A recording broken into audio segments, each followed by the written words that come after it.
Problem set number 4, question number 4. So here we have the part of the data set that we actually needed to answer this question. It is much smaller than the full data set because we only needed to look at the oil and gas portion of this. Now, some people ended up applying filters to isolate this part. That's okay for visualization purposes. I would strongly recommend against doing that in practice.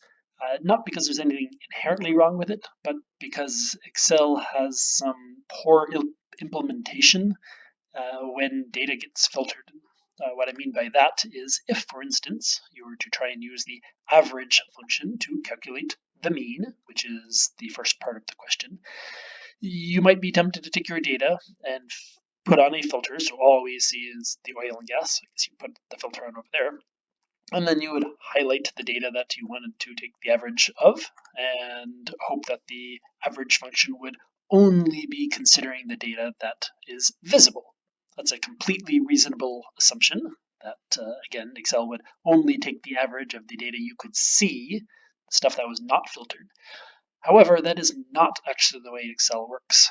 Even though some of the data are hidden, the equals average function actually takes the mean of all of the data, and so you get the wrong number. I wouldn't have expected people to know that. I did not know that, but I learned it now, so here's a cautionary tale for all of us. If there are rows in your data that you do not need, physically delete them out. And in general, just do not trust filtering your data.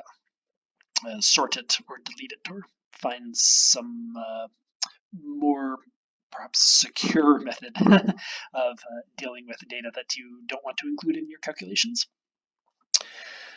So once you have taken care of the data that you don't need, in order to calculate the mean, here I just use the equal average function. So there's nothing special about this. It's not a weighted mean, no tricks or anything like that. We just want the normal old average of those 3 data points.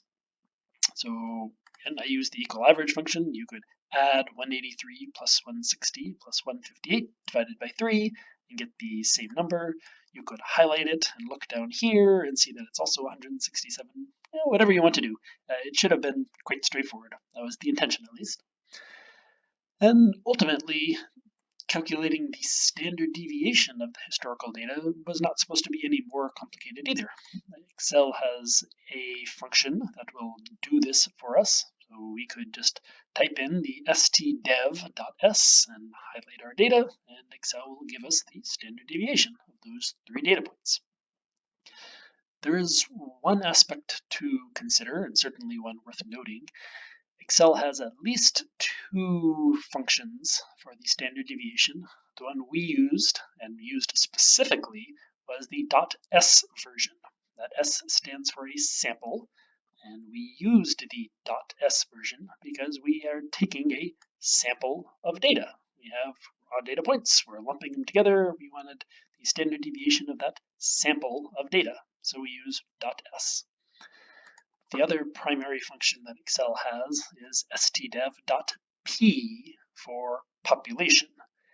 The math is a little bit different under the hood. Conceptually, though, I cannot think of a legitimate time when, with real data, you would ever use the .p version, when you'd calculate a population standard deviation. If we're doing this in Excel, it's because we have data. And by definition, that means we have a sample of data, and so we should use the .s version. So, long story short, always use the .s version.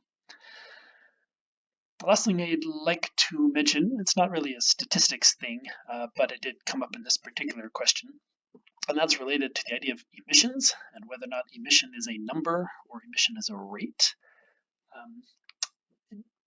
Emissions in practice are pretty much always, and again, I can't think of an example when this is not the case, always spoken to or spoken about in terms of rates. So in 2005, there was 158 megatons of CO2 emitted in that year. So we would consider, at least it's talked about as the emission rate was 158 per year. Some people, I think, saw the idea that it was a rate and thought they had to calculate a slope of some sort, an amount of change. So perhaps it was 183 minus 158, so the change in CO2 emissions divided by the change in the year. It does make sense to think about that. Rates of change is a very common concept, and we've probably had them in problem sets already. In this particular case, it was not expected and not needed. Really, we're just playing with the discrete numbers here. And because we're talking about emissions, and that's just the way emissions work, that is a rate of 183 per year. So for anyone that got thrown by that, I don't think I took points off because I could figure out what you were doing.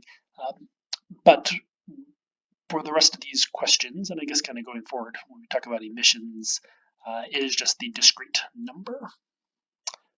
Okay, we're going to leave it at that for this question and dive into the normal distribution next.